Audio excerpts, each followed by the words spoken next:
Good morning, dear friends.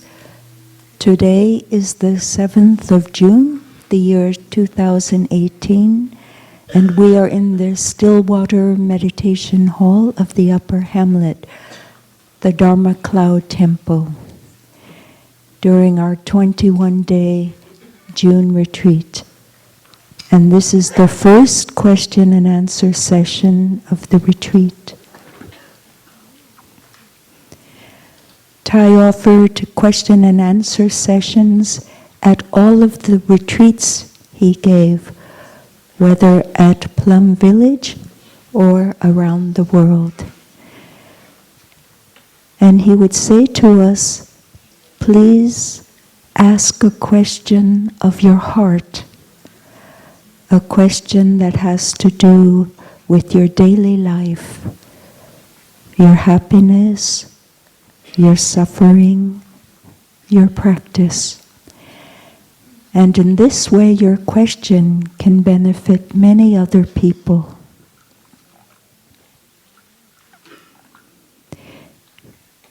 If you wish to ask a question in your language, if it's not English, please come forward with your translator. The retreat is being translated into 7 languages, so we welcome your questions if you come from different countries. Thai would then add, a good question doesn't have to be long. And all of us sitting here before you also know that a good answer doesn't have to be long. And in this way, there will be more time for your questions. We have a number of written questions which we will read and hopefully be able to answer. But if we run out of time, your written questions will be given to the Dharma teachers giving the talks, and they will be able to answer your questions in their talks. If you are too shy to come up and ask your question, you may write it on a piece of paper and send it to the front, and we will add it to the written questions we have already. Before each question is asked, one sound of the bell will be invited to give all of us a chance to come back to ourselves and enjoy our breathing.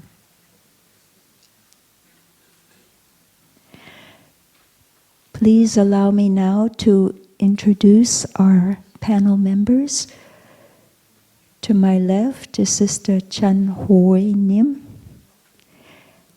She is the abbess of Lower Hamlet, and her name means true understanding.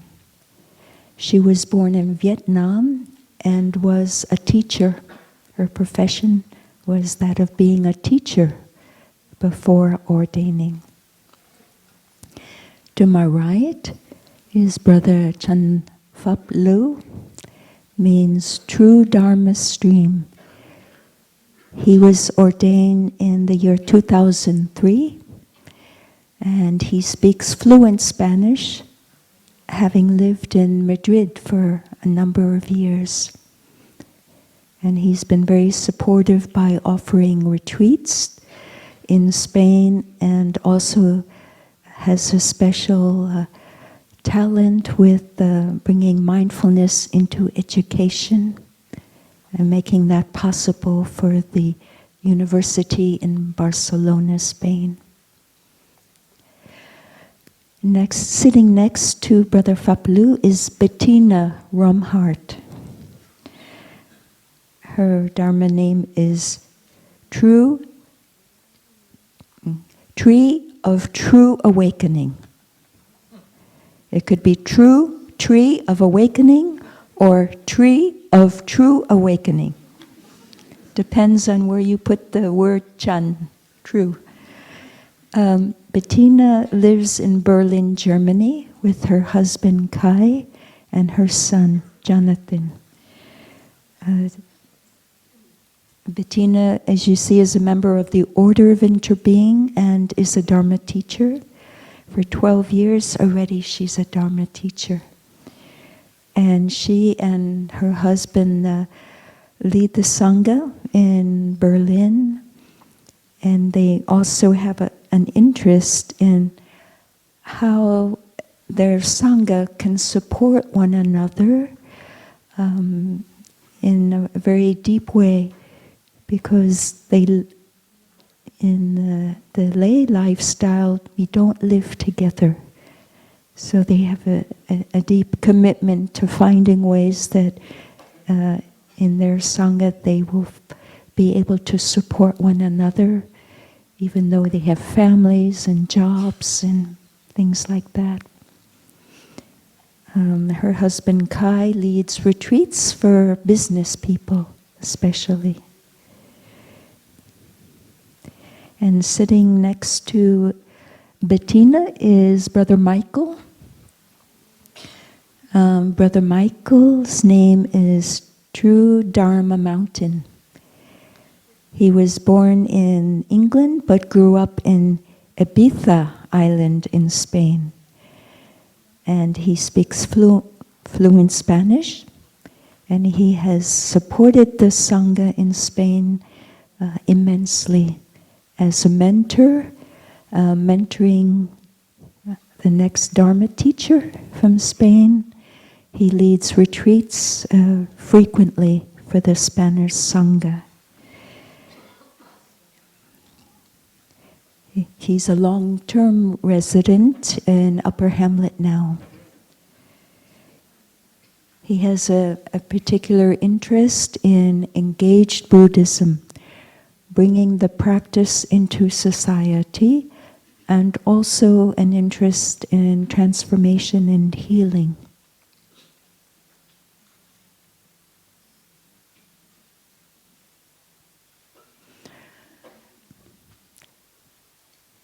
Myself, my name is Sister Chantunyam,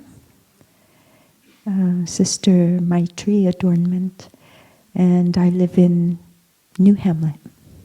So we're all very happy to be with you, and we look forward to this session and to hearing your questions. And we enjoy seeing the enthusiasm already manifesting. We have someone ready to ask a question. Could we pass the tea first?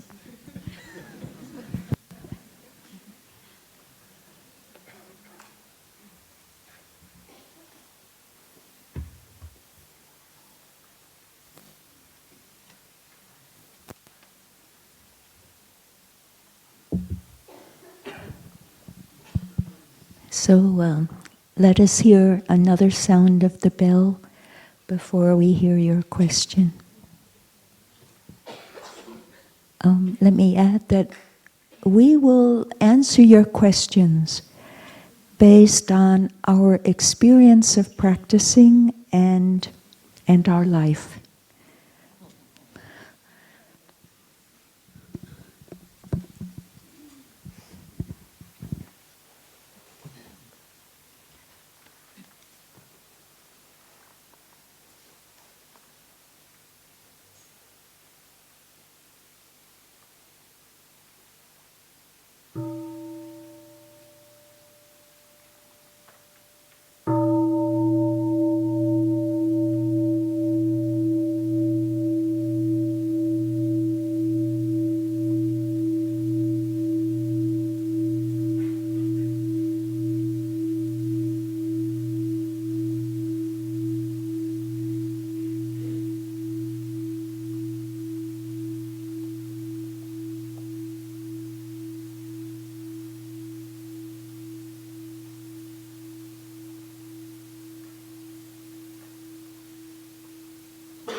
Je vais poser la question en français, si quelqu'un peut faire la traduction. Merci. Donc, chère taille, chère communauté, c'est une question qui me tient à cœur, que je vais poser. C'est pour ça que j'ai demandé ce qu'il fallait faire pour poser la question. On m'a dit, va t'asseoir ici. So, dear Thai, dear Sangha, I would like to ask a question that is very dear to my heart. That is why when the sitting meditation ended, I asked someone, what should I do to ask a question? And the person answered, go and sit on the chair. Ça fait 2 ans que j'ai découvert les pruniers, la pratique de la pleine conscience. Je vais passer les détails, ça a changé ma vie complètement. Mais je considérais la réincarnation comme quelque chose dont j'avais fait mien.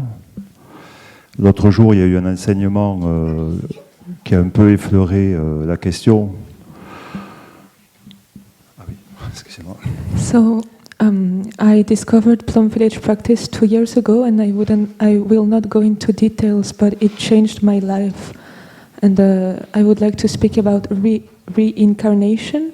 So reincarnation was something that I felt I had touched, but yesterday the teaching was a little bit about this matter. Donc, la notion de réincarnation existait avant l'arrivée de Bouddha à travers l'hindouisme. Et dans l'explication de l'autre jour, il n'a pas été franchement dit si c'était quelque chose que le Bouddha considérait comme vrai ou pas. Bon, là, c'est la théorie, c'est pas le fond de ma question. So our brother in his Dharma talk was clear that the concept of reincarnation existed already before the Buddha in Hinduism. So it wasn't very clear for me in the teaching whether the Buddha did agree or not with this. And this is theory, it's not really the question, but I want to say this first. Donc on parle de la souffrance et des causes de la souffrance. Est-ce que dans la recherche des causes de la souffrance, on peut tenir compte de la réincarnation ou pas? Est-ce qu'on peut avoir des origines de cette souffrance dans d'autres incarnations passées? Et de fait aussi, est-ce que ce que l'on fait aujourd'hui aura une influence sur d'hypothétiques vies à venir? So we speak about suffering and the causes of suffering. So when we are looking for the causes of suffering, can we also take into account the fact that there is reincarnation? So can we look for the causes of our suffering in the past lives? And also what we are doing in this life, should we take into account that maybe it will become causes of suffering for next life to come? So, dear respected Thai, dear brothers and sisters, so I realize you're not the same person that asked before you asked the question.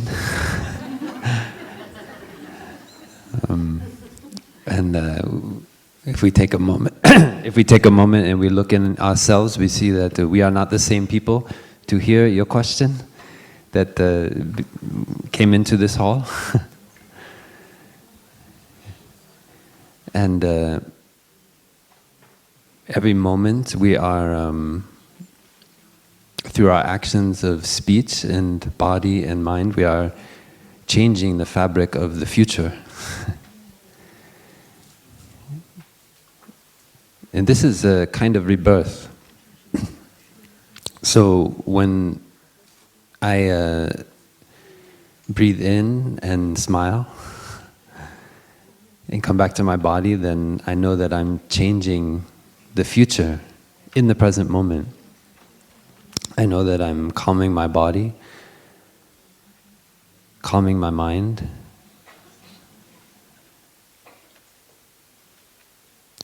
and creating the possibility for understanding to manifest. But I can also just speak out of anger or fear or sadness, and what happens in the present moment into the future will be something quite different. And so in a certain sense I can say that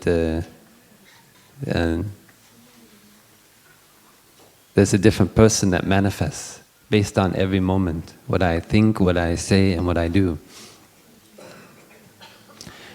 And so the Buddha invited us to look into that situation,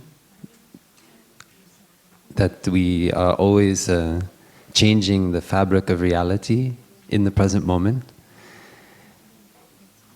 without any preconception about ourselves, any idea about who we are or what we are, but rather to just see the actual arising of suffering from our fear or our anger, and look at it directly and allow it to transform, allow it to reveal to us its source of nutriment. What is it that is nourishing that? And that is a kind of rebirth or reincarnation in every moment. And Tai used to say, every moment, thousands or maybe millions of cells in our body are being regenerated, are being reborn, and we don't have enough time to have a birthday party for all of them. But we still celebrate our birthday coming out of our mother as it something somehow more special than the other rebirths that are happening in every moment.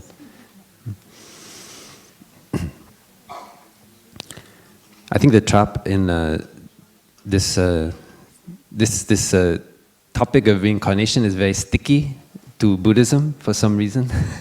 I think it has to do with the way the West understands the resurrection of Jesus, and how that has been kind of inculcated in us in many generations. So even the word incarnation, we have to use those concepts in order to understand what we actually to deal with our fear of death. So for me, underneath any kind of question about reincarnation and rebirth is actually a fear. There's an emotion there, which is, and the invitation of the practice is to look at that emotion rather than try to come up with theories and ideas to explain away our emotion. So when I look into my fear of death, then I see that is there because of a kind of attachment to this body, attachment to these feelings, to perceptions. It's quite natural. We get a little bit attached to also the story of ourselves, how we tell our story, like who I am, where I come from, I'm born in this place and in that time. And because of that attachment, we feel fear of losing our story, losing our feelings, losing our perception. So we want to know somehow that it will continue into the future.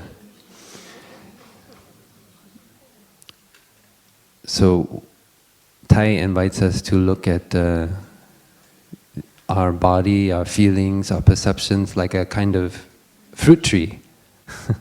I don't know if you've ever seen him give that teaching, but he would draw a kind of tangerine tree on the board, and actions of body, speech, and mind are like the flowers and the fruit that come from the tree.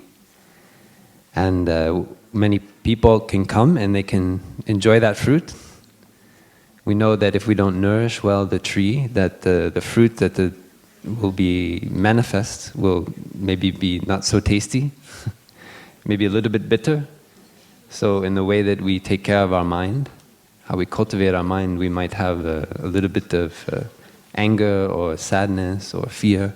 And so then our speech, our thoughts, our actions, they also have that fear. And so the way we live our life, it has that fruit. And so this is the deeper teaching. Of course, we can talk about the superficial teaching. There's this person in this former lifetime and they lived there, and now they are reborn in this body and I'm living in France and in this place. But if we want to really talk about the deep teachings of the Buddha, then we look at this kind of rebirth. It's a rebirth, a real rebirth in every moment that is happening. It is happening in the way that we take care of our mind. And that is what the Buddha invited us to look into. Because when we see that, then we actually see that this suffering in this moment is due to causes and conditions which are very close at hand. There are many causes and conditions that are planted by our ancestors in our culture, in the way that we speak, in our language, in the way that we interact. We know about the wars and the suffering in the past. We learn in history about this ancestral suffering which we inherit from the past. And those are having a very real effect in the present moment. But we cannot do very much about that. What we can do a lot about is what we think, what we say, what we do in the present moment. And so the invitation is to focus our mindfulness on what is happening right here and right now, so that we don't continue to nourish the seeds of anger and fear and despair in the present moment, so that the wars and the conflict and the despair in the future will no longer continue to manifest. I like to see that we know a lot about the history of the world and all of the great tragedies, wars, conflicts that have happened, but we don't know very much about all the terrible wars and destruction that haven't happened. That haven't happened because the wisdom of our ancestors and their practice allowed peace to manifest, allowed happiness to manifest. We don't often tell that story because those wars didn't happen. That disaster didn't happen thanks to teachers like the Buddha and the insight of many practitioners over many generations.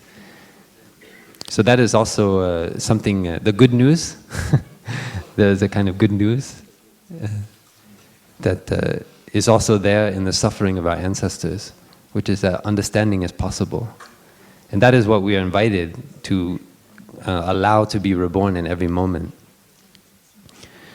So rather than just narrowly focusing our attention on trying to understand that yes, I am this incarnation of that person who was born in this place and that time, what I suggest as a practice is to focus more on what is happening right here and right now. In what ways are we being reborn? And continuing through our actions of body, speech, and mind in every moment. And I personally find that very fruitful in terms of transforming suffering. So when yesterday, I think Adriana, maybe you're referring to that, and she talked about this, we talk about rebirth, not reincarnation. It is not to confuse people about all the theory and ideas, the theology around reincarnation. It can be very distracting. Yeah. It is true that we are the continuation of our ancestors. That is very true. We can see that. We are, all of our speech, all of our actions, they come from the culture that has been passed on to us. We are not a separate self, but we are only made up of our non-us elements, which are the elements of our ancestors and our environment. So that is very true. But we also know that how we nourish our mind and cultivate our mind in the present moment is the most relevant factor in our experience of happiness or suffering in the present moment and into the future. So there's an invitation for us all to practice to be mindful of that field, that domain of our body, speech, and mind in every moment, and know that how we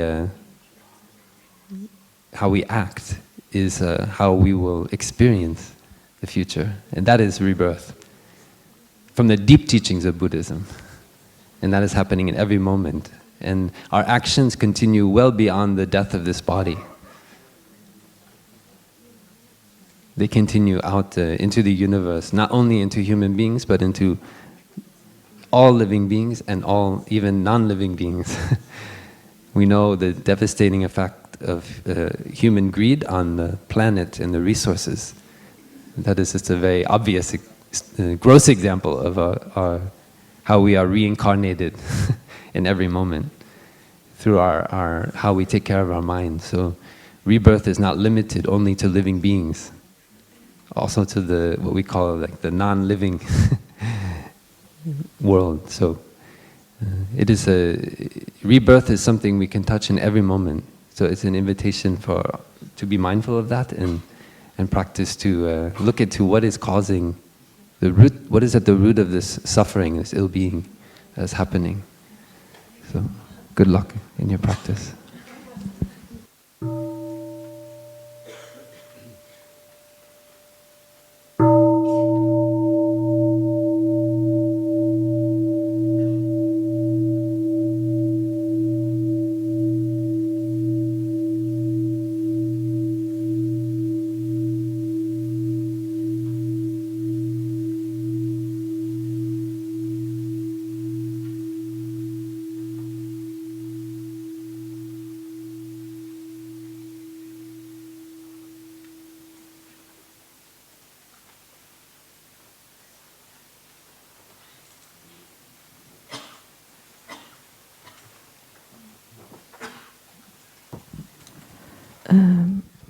Cher Thai, cher Sangha, tu peux traduire. Bonjour, je vais aussi poser une question en français, s'il vous plaît. J'ai besoin d'éclairage pour ma pratique par rapport à quelque chose que je n'arrive pas à comprendre. Comment je peux nourrir mes ancêtres en mangeant en pleine conscience? Comment je peux les guérir en marchant en pleine conscience? Il y a quelque chose que je n'ai pas capté. So, dear Thai, dear Sangha, I would need some guidance on some aspects of my practice because there is something I don't understand. I don't understand how, while eating mindfully, I can nourish my ancestors, and I don't understand how, by walking mindfully, I can heal my ancestors. I'm not able to understand this, and I would like to have some guidance. Merci. Dear Thai, dear brothers, sisters, and dear friends, thank you for your question. As a monastic, when we are eating, we have the gatha to read during the time of eating. Eating in the ultimate dimension, I nourish my all ancestors and place a path for all descendants.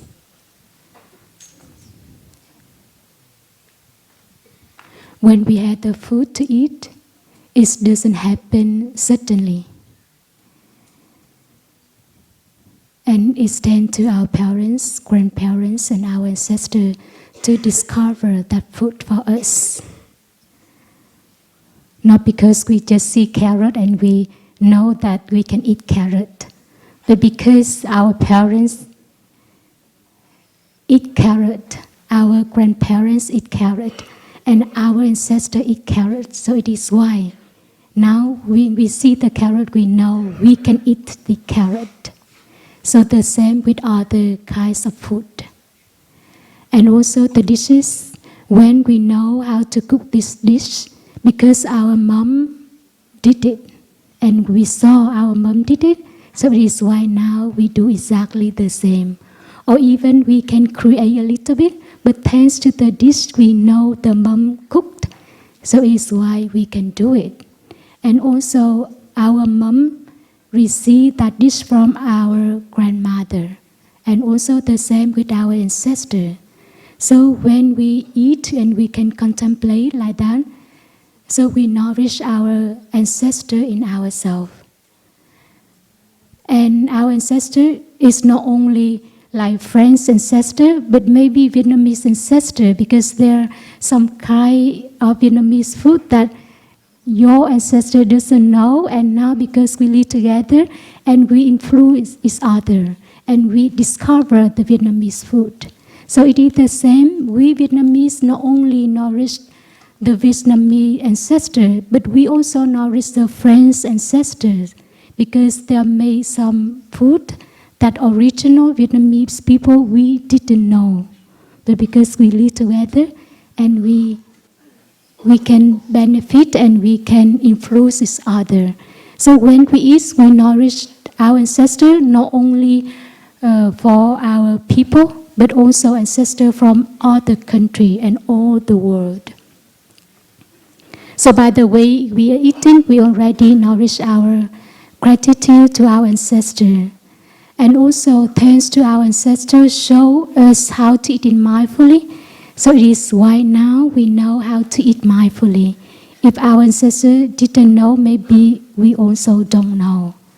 And our youngest ancestor is our parents. And ancestor here, it may blood ancestors and also spiritual ancestor.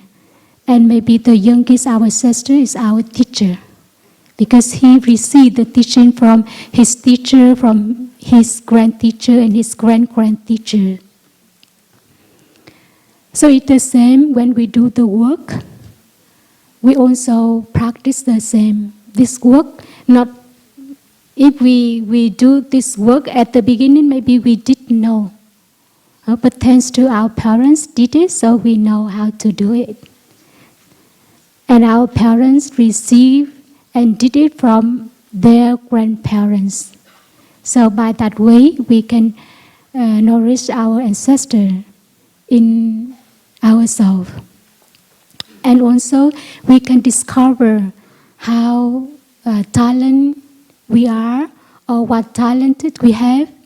Maybe it's come from our mother and it's come from our father. For example, if we cook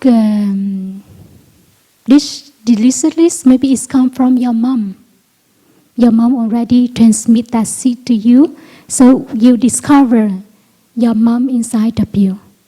So it's the same, you can discover your grandmother inside of you because your mom received that seed from your grandmother. And another work, another thing, you can also discover that. And even the negative seeds you can receive from your parents and grandparents too. For example,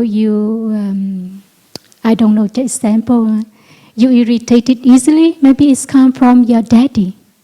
Because your dad become irritated easily, so he transmitted that seed for you, and you receive it. So when you practice and you transform it, not only for yourself, but for your father, and you recognize your father inside of you, and you recognize your grandfather inside of you, because your father may receive that seed from your grandfather or your grandmother or your great-grandfather and great-grandmother. So if you look deeply into that, you see the whole source of the whole lineage of your ancestor inside of you. And day by day, you can nourish it. You can recognize the negatives, and you recognize the positives inside of you, and you transform for them, and you nourish the wholesome seeds for them. Is it clear? Yeah. And if we understand and if we see that it's not by the teaching, it's not by the explanation, but by the practice. If you can practice every day, you can experience that. and you can understand more. Thank you very much for your listening.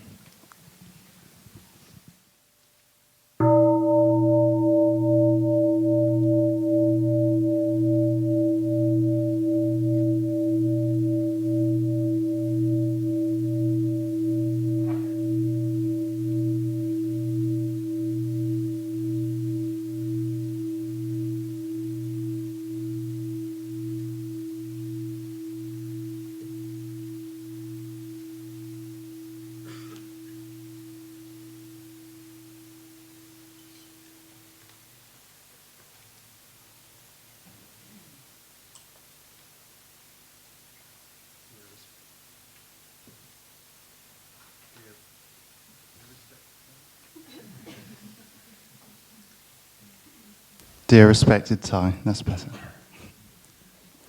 and beloved community, my question is this.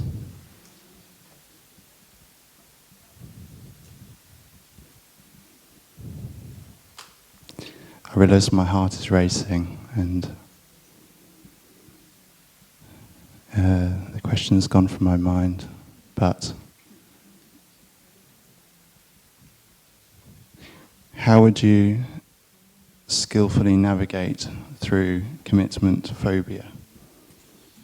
Commitment phobia. Skillfully navigating through commitment phobia. Commitment. So we've been asked to repeat the question, so if we may repeat your very good question. How do we skillfully navigate through the fear of making commitments? Is there a particular commitment?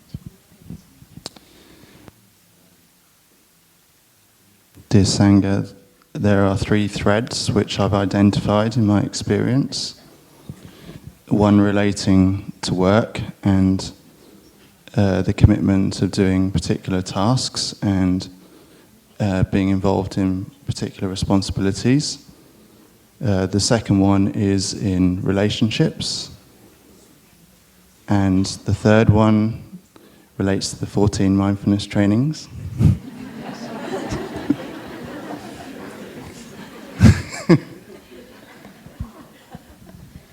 So there are 3 aspects of the fear of commitment. One is in terms of our work responsibility and accepting the tasks that we have to do. The second is in terms of our relationships. And the third is in terms of the 14 mindfulness trainings. To be an aspirant. When I was young, I was very interested in different spiritual ways, and I could not imagine to follow one way, to commit to one path.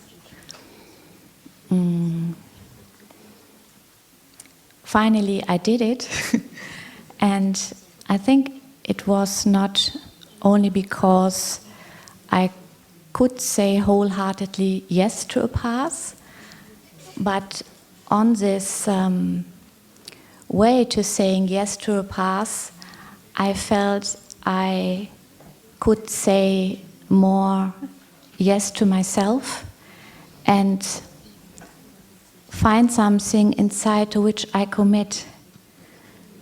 I feel that the trust to say yes to work, to a person, to a training, has a lot to do with the trust that I can follow what is really dear in my heart, what I want to live in my life. If I feel that clearly and I tell myself, okay, Bettina, you will go for it, even if you go to marry. And then it's much more easy to do that, because there is something inside of me clear. And I feel from that I can make commitments.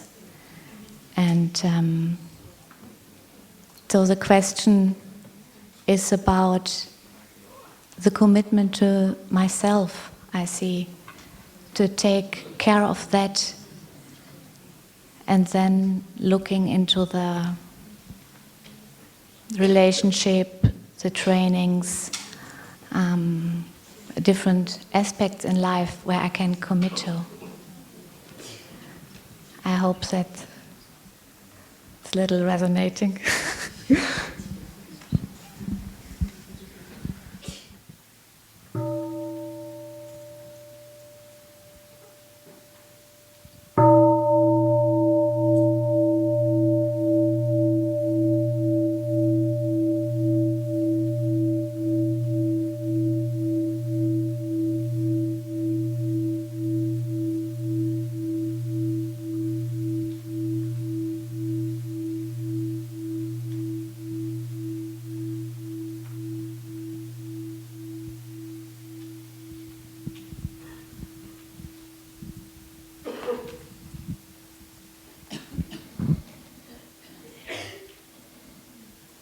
Dear Thai,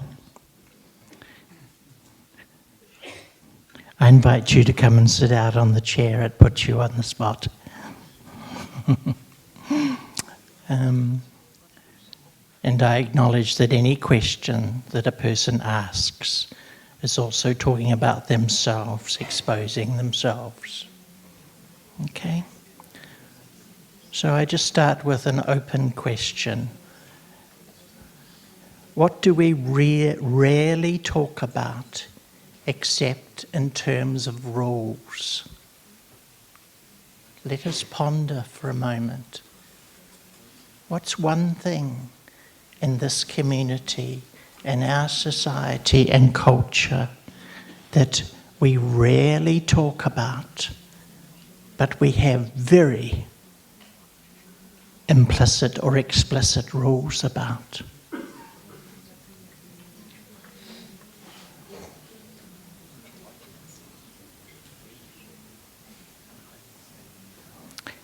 And I'll start with another word. Instead of using the actual word, I'm talking about warmth and intimacy between human bodies.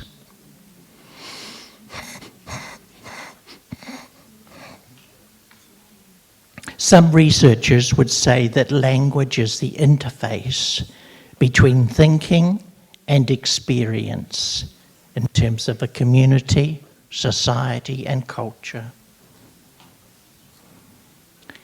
Just before I come to the question, an open question, I have two observations. The first one was, as I listened to the script of a total relaxation exercise, the script went through my body, but it made deletions. It went from my upper legs to my tummy. It missed out some parts of my body.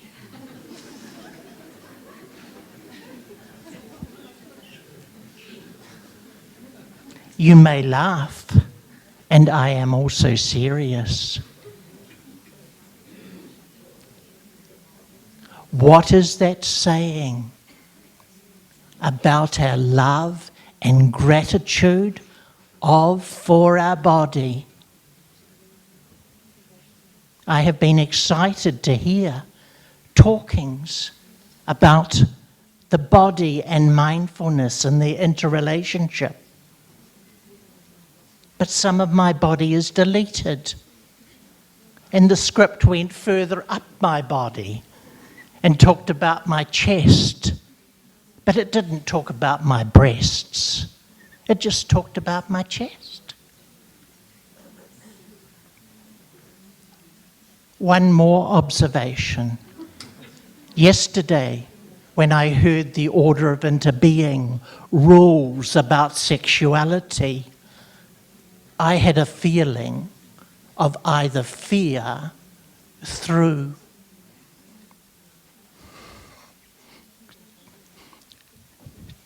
to possibly terror. What did you feel as you heard the tone and the words that were used?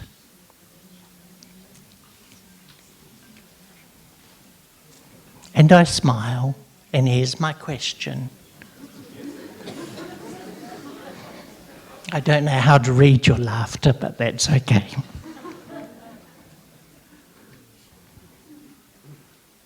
Do you think there is a need to develop a language of mindfulness in terms of human warmth and intimacy and/or sexuality for all people of all sexual orientations? Non-discrimination needs languaging for meditation and mindfulness to be a living practice. I've been thinking of the Michael to answer that question. Bless you, Father. It's obvious the Vatican is still with you. I guess now I know why my heart was beating so much, so fast. So maybe it merits a sound of the bell before we continue.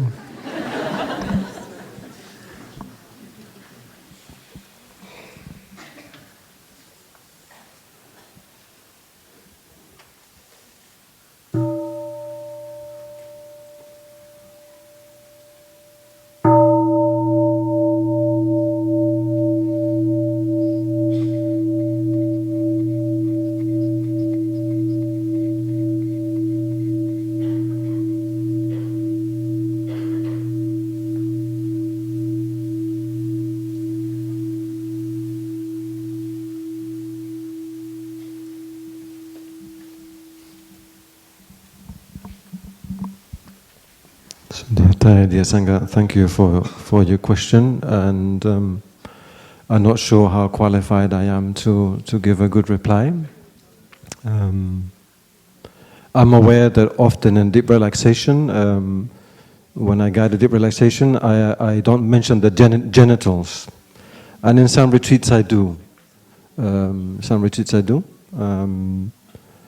I know that there's sometimes some ambivalence about that territory, because it's a territory that is obviously very charged, at least for me. And I realize that that territory, which is different from intimacy, sexuality is not always is different. I would say intimacy can be non-sexual, and one can have a very deep intimate relationship with someone without any physical connection whatsoever, and I have felt that, and that is very beautiful. So, therefore, I realized that intimate sexuality is one aspect of being intimate. It's not the whole spectrum. It's not the whole experience.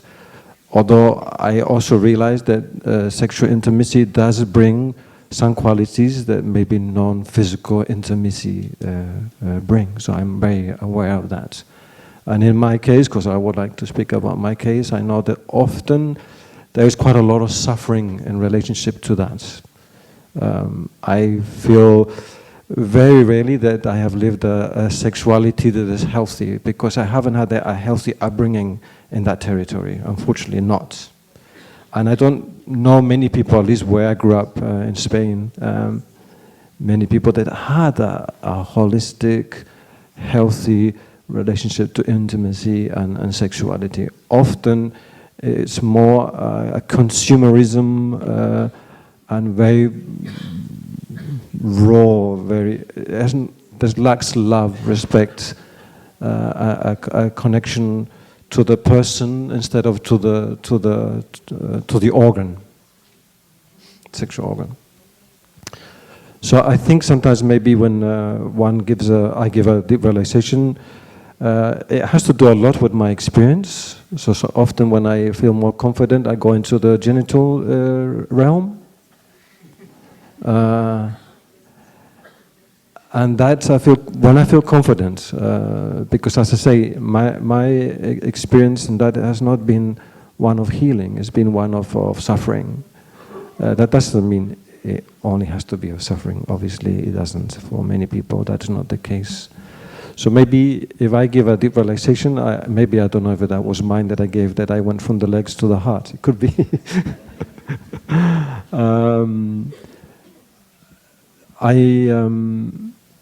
I feel if I go into the genital area, I need to have experience, understanding what that is, because it brings up different things for different people. And in a deep relaxation context, I have no idea what people are going through. I have no idea what the suffering is in relationship to that. I have no idea if they're comfortable of me mentioning the word or exploring that environment. I have no idea. So often what I do, I go and I say, relax the pelvic area, or relax the pelvic floor. And if I feel more confident, then I may go more into the genital area. The question, more than if it's genital or non-genital, the question more is about what is our relationship to sexuality, perhaps. What is my relationship to sexuality? If we have another sound of the bell.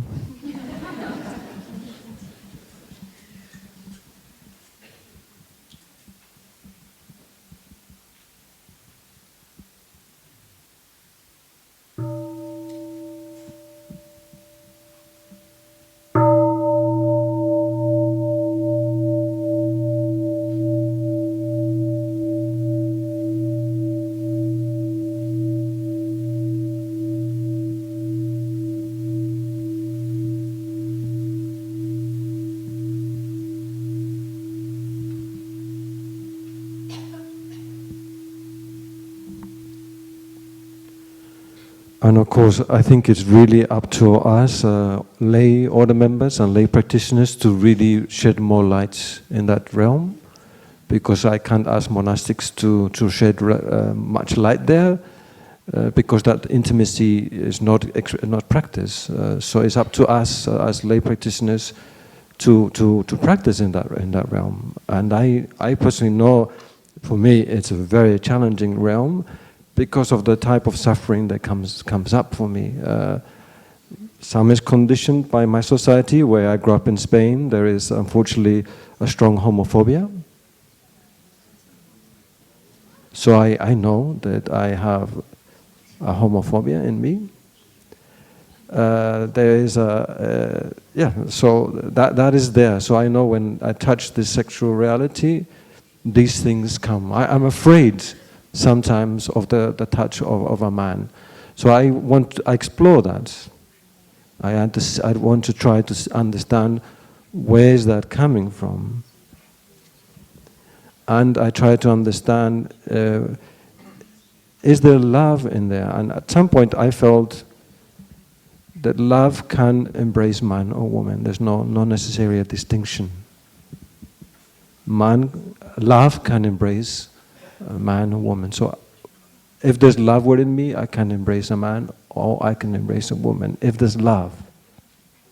So for me, it's more that exploration of love and that transformation of a sexual inheritance that unfortunately has been not a very healthy inheritance. And I can see that inheritance coming from many generations. And I also see my fear, as you mentioned, of exploring sometimes that territory, because it brings up a lot of barriers. So I try not to judge those barriers. I try to explore as much as I can and understand, why is there a barrier there? What is the suffering that I encounter? So I apologize for, when I did the deep relaxation, for avoiding that area. I will try not to avoid areas next time when I give a deep relaxation. We did have a retreat in Italy about the 5 mindfulness trainings, and we had a very good exploration about the 3rd mindfulness training. So I would encourage, as I'm sitting here, lay OI members and lay Dharma teachers to maybe to talk about more and deal more with that territory that I think sometimes is not really spoken about clearly and openly enough. I'm not sure if this is a reply for your question, but I'm very happy to sit down afterwards and speak more. Thank you. Well done. Thank you for meeting me.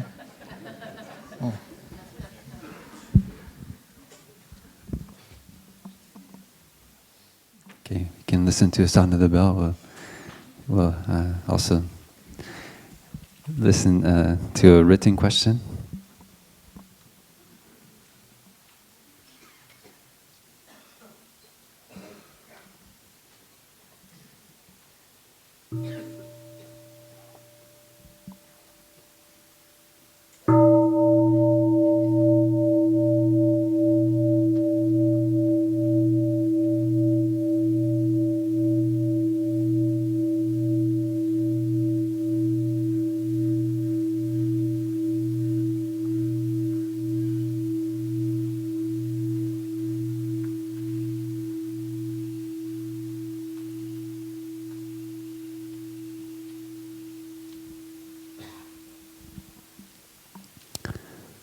So there's one of the questions written down.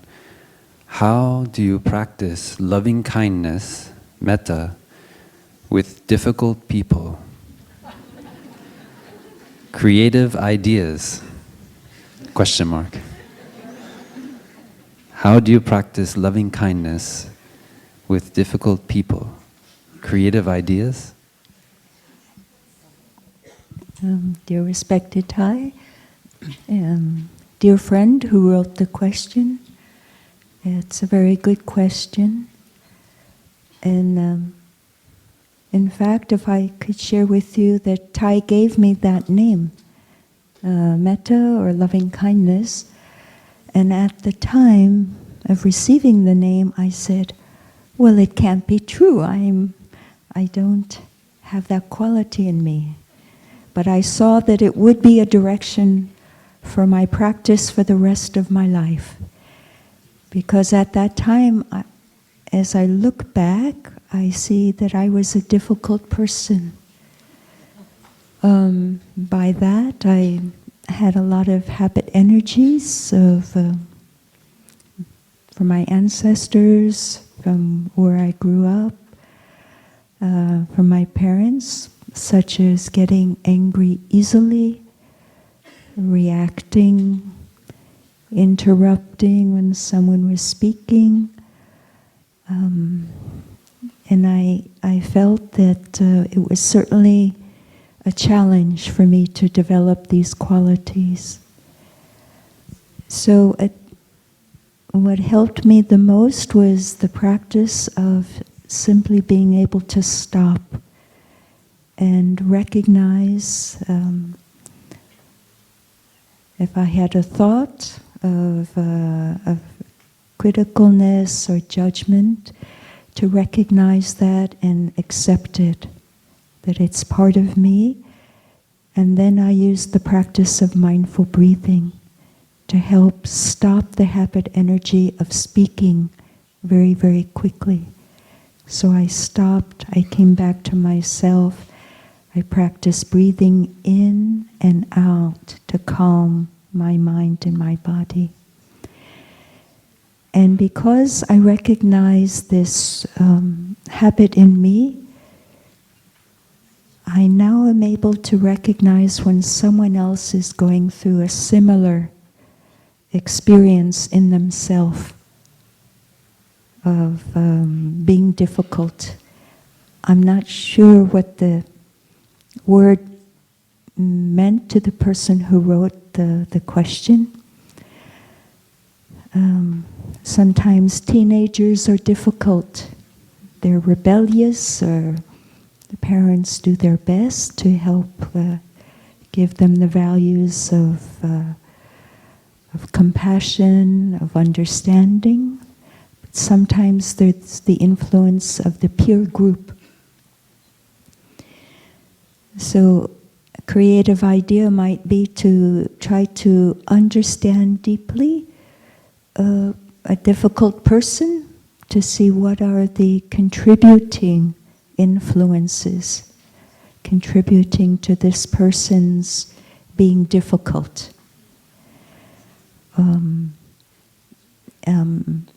Try to understand the person's character. What we say character, the word, may mean they like to be independent. They haven't maybe accepted or realized the deep, beautiful truth of interbeing. Because once we really realize and feel the reality of interbeing, then we'll know that if I'm difficult, that will affect others. And when I can change this difficulty in myself, that will help others as well. So Maitri has friends or brothers and sisters called compassion, joy, and equanimity. They come as quadruple the Buddha taught, 4 aspects to true love. So there's compassion, and maybe we just need to develop a little bit more of our compassion. And when we have more understanding, compassion can arise. Joy, creative idea on bringing joy to a difficult person. Discover what makes them happy and do things with them, or her or him. Flowers are joyful. The birds singing are joyful. Help them open up their ears, their eyes, their heart to life in the present moment. Hiking, whatever, sports, drawing, dancing, joy can help. And this is part of offering your kindness. And then the inclusiveness, the upeksha, equanimity, is that because we have this motivation to offer kindness to someone who is difficult, we'll open our heart, we'll make it become bigger and bigger in order to accept the person as he or she is now. And my practice can help someone who's not officially practicing, because I'm doing my part to be kind, and this kindness will penetrate the other. But we also need our Sangha to support us as we have relationships with difficult people. So everything changes. The difficult person can transform also. I think there's one more thing I want to share, but I forgot. It's a very good question and a very good topic for Dharma sharing. And creativeness, yeah. What I do in the morning before I even reach the meditation hall, I sit up in bed and I begin sending metta to many people whom I recognized during the day before, they're suffering. And I sit up in bed and 10 breaths to concentrate my mind, and I mention them. May you be happy and peaceful. May our relationship improve. And may you recognize your suffering. There's this wonderful meditation of metta Thai has given all of us, and it's found in Thai's book on love and understanding.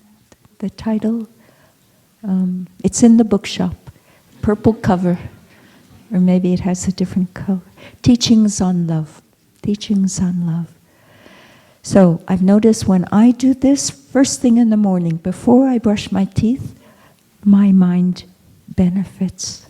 So that's all I can offer. Thank you, friends.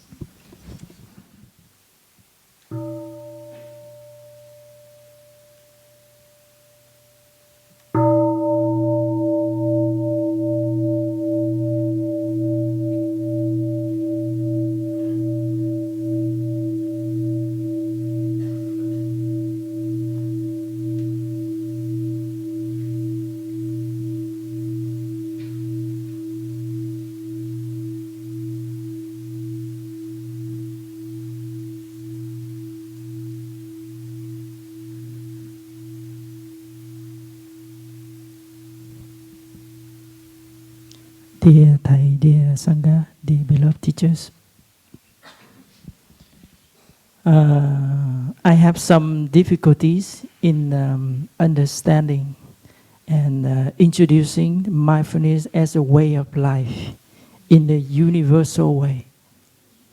Normally, when I understand mindfulness as a way of life, usually it's in the Buddhist way of life, but not in the universal way of life.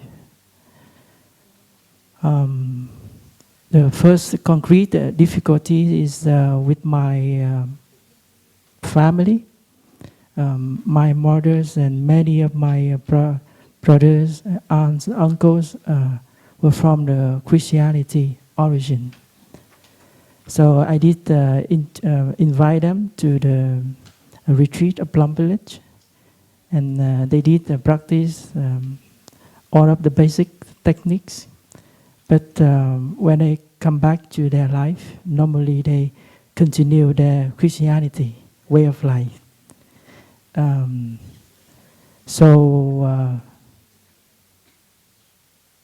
My sisters, I tried continue to practice in Plum Village traditions, but up to a while she said that I can practice the four foundation of mindfulness, mindful breathing, but it comes to like the 5 mindfulness trainings or the 4 noble truths, 8 noble paths. It sounds very Buddhist to her. So I have another difficulty is in my workplace. When I try to introduce the practice to the workplace, so normally they easily accept the mindful breathing and the foundation of mindfulness. But when we talk about like 4 noble truths or the 8th noble path or the Buddhist concept, difficult for them to accept.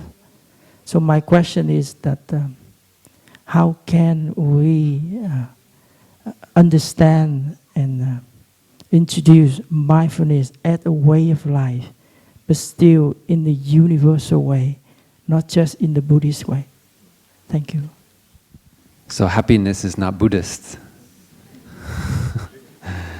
And when someone is truly happy, whether you're Christian or Muslim or secular humanist, you know it.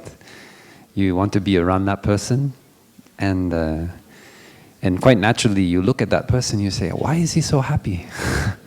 Even you don't have that phrase in your head, but that is natural. When we see someone who is truly happy and truly free, we want to know more about that person. We look at their life and we say, what is it? I see he's good relationships with his colleagues. I see that when his wife speaks to him, he stops what he's doing and he listens deeply. So they don't know anything about 4 Noble Truths, 8-fold Path, but they see, they observe. How do you live your life?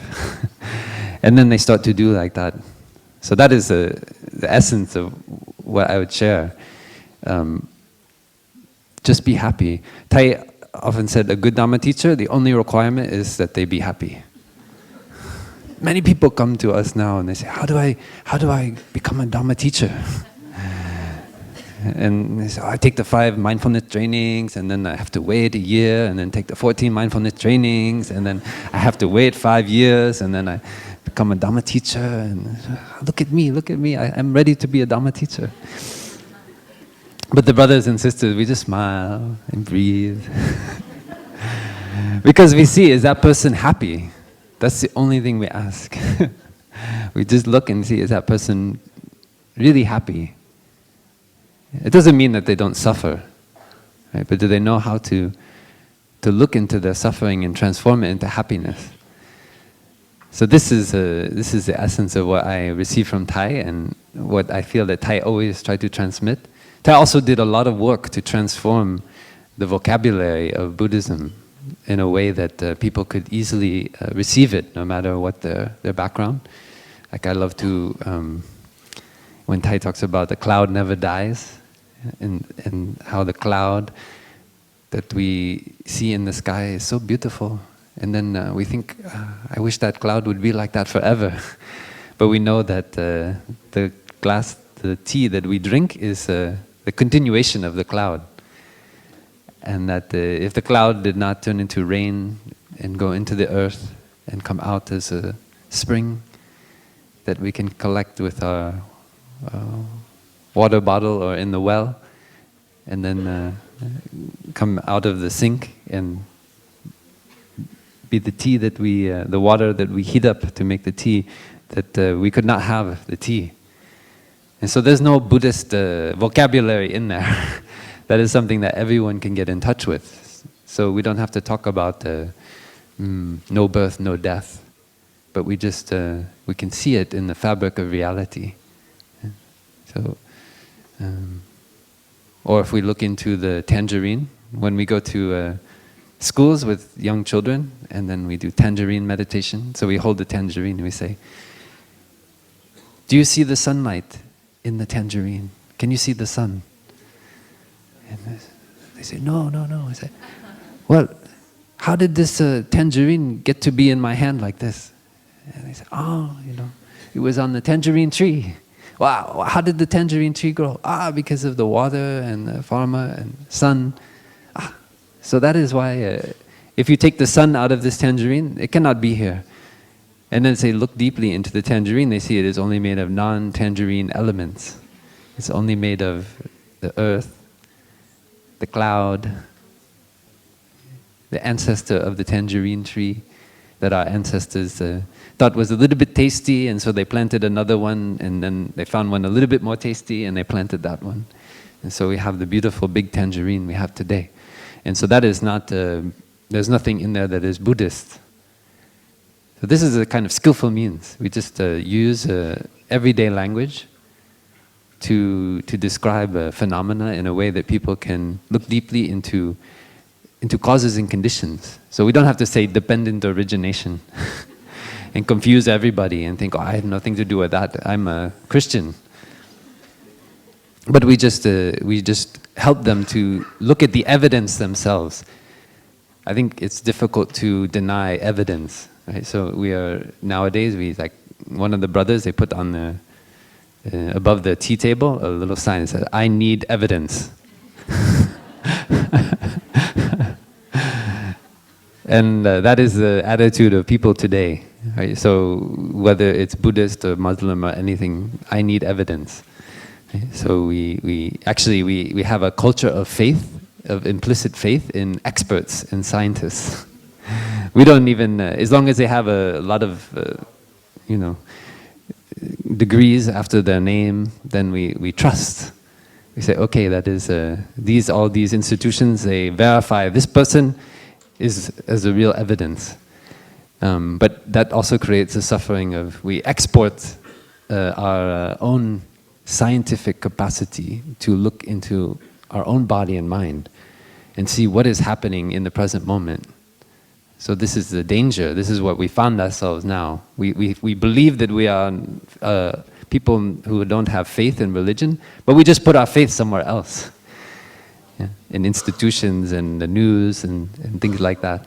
So I think what Buddhism and the practice can offer people in our workplace, in our family, is to begin to trust themselves, like Bettina shared about, that I learned to take refuge in myself first, that my own experience is valid, that it is real evidence that can tell me something about my suffering, that can tell me something about my happiness. And that is not we don't need to use Buddhist terms for that. If you are happy, then they will want to know more. And then the door is open. So you just leave the door open. You don't need to talk about the noble truth. When I started meditating, I was like a Buddhist evangelist. And I started going around and Four Noble Truths, Eightfold Path, and all my friends, and they all run away. Because I was suffering so much, and I didn't have a lot of happiness at that time. And so, it was helping me a lot in my life. And so I want to share with everybody, but they just see someone suffering and then trying to convert them to Four Noble Truths, Eightfold Path, and all these things. So it's not very effective. But then I stopped. Later I realized that didn't work very well. And then over time, as I just deepened my own practice, by living in the community, by having my brothers and sisters shine light on me, my shortcomings that I could not see, then I transform and I get more happiness and joy. And then people start to pay attention. Before they ran away, but now they're very curious, and maybe they come and do a retreat. Yeah, but I just leave the door open. I don't try to, tell them about Buddhism. And when they come, I don't even. I don't think it's helpful. Tai used to say, we don't need more Buddhists. What we need are the Buddhists to practice. There are already enough Buddhists.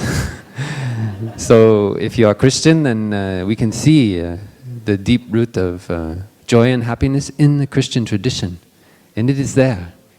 Or if we are Muslim, or we are Jewish, or we are atheist, we can touch the joy and happiness in whatever tradition we are. We don't need to worry about people's tradition.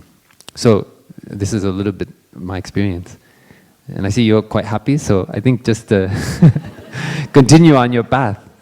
And just be, you can be quiet in your happiness too. Just leave the door open, and people will come, people will be curious. They will want to know, because everyone wants to find a way out of suffering.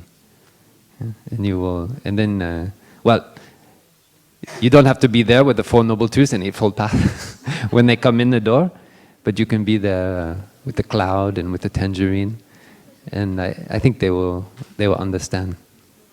So thank you for your question. So, dear friends, this will be the last question. If you still have a question in your heart, we know there are more Dharma sharing opportunities that you may want to bring your question to your Dharma sharing group as a topic for discussion, and there'll also be another question and answer session during the retreat.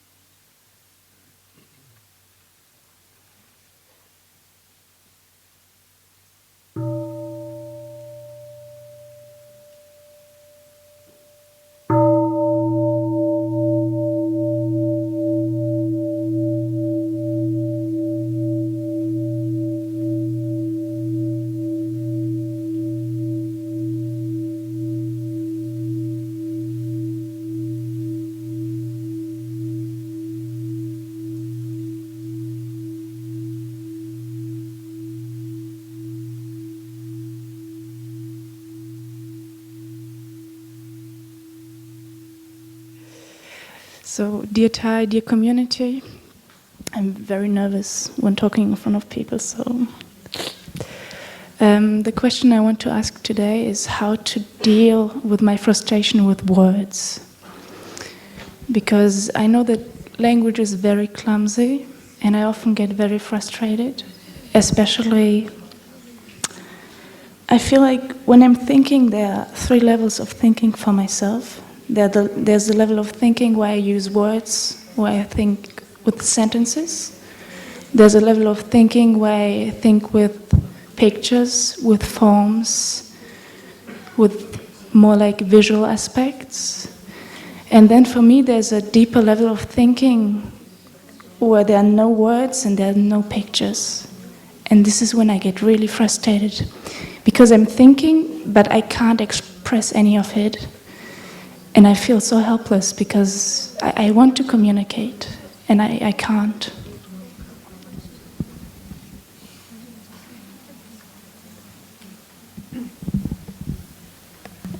Would it be all right if I repeat your question to see that we've understood it? Your question concerns the frustration you sometimes feel with the use of words and language.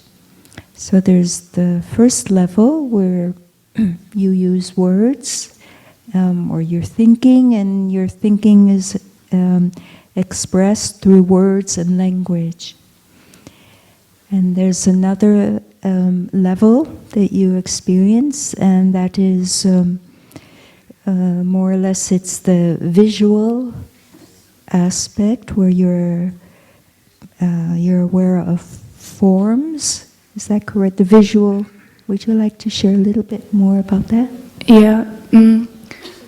What I perceive as the second level of thinking is when I think with forms and visuals, but I still can explain them through metaphors. I can still express myself because I can describe those pictures to others. Okay, so using the forms and visual aspects, you can still express yourself using the forms. And do you draw, or how? In what way do you express through forms? I can just describe the picture I have in my head. I can try to. Okay, good. So you describe the picture that you have in your head, and yet you also have another level deep within you, where you have perhaps feelings, but the words are not there to express what you're experiencing. Is that correct? Yeah.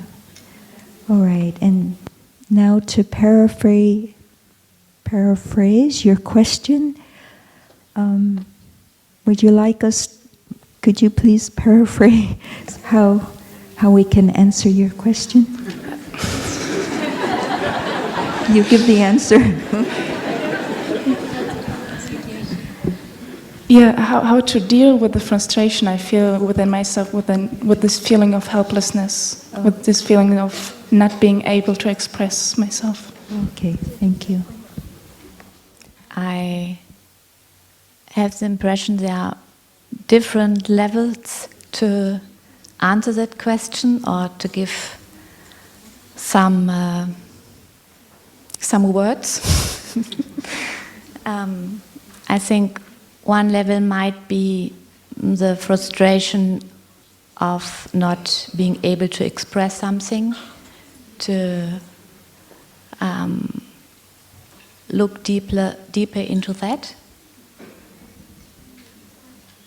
and to practice with it in a way of just practicing with being frustrated with whatever about to see what then is coming up. And the other point is about the words and the things we can't express. I think one thing which might help a little bit is to change the look onto that, because we can't express the most beautiful things. We just can't express them, and there's so much around which we can't grasp, and that is all the wonder of life. The moment we put it into words, into images, it's just a little thing about it. And I feel Thai is a master in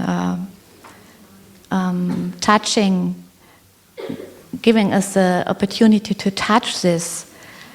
And he could bring it into words in his poems a little bit. But he let us feel that there's so much behind, so much ungraspable.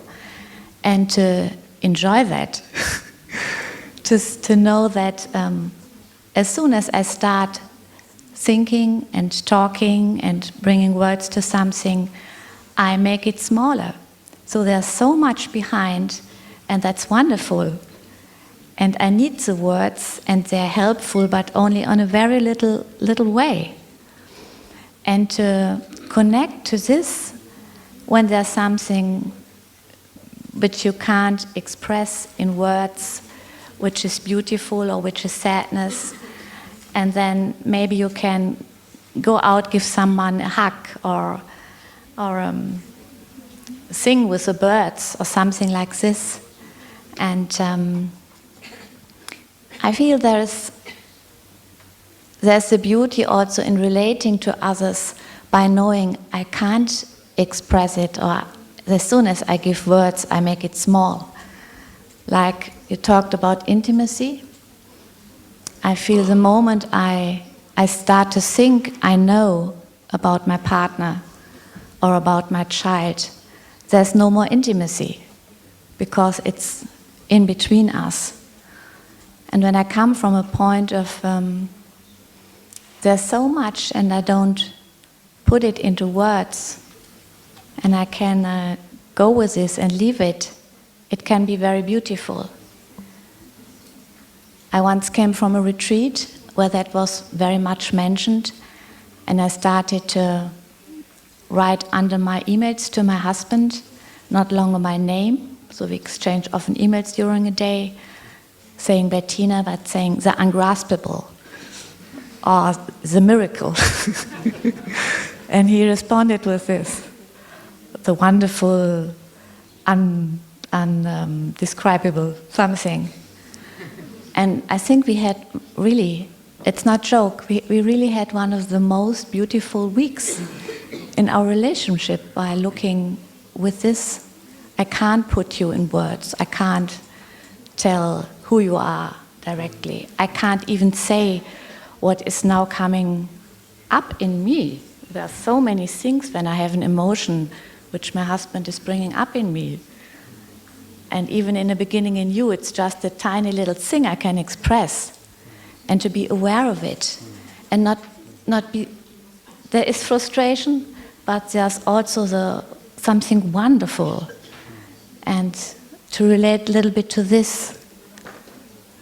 And I think that it's a level which can support this frustration. And also to look deeper into the frustration of not maybe being able to express, or just the emotion of being frustrated, and to see what is all around when you say, I'm frustrated about that. So there's so much around, and you try to put it in words. Thank you. Dear Sangha and dear friends, thank you so much for your wonderful questions, for your deep listening, and for our sisters and brothers, we thank you for your beautiful answers from your practice, from your life. And we've just begun now.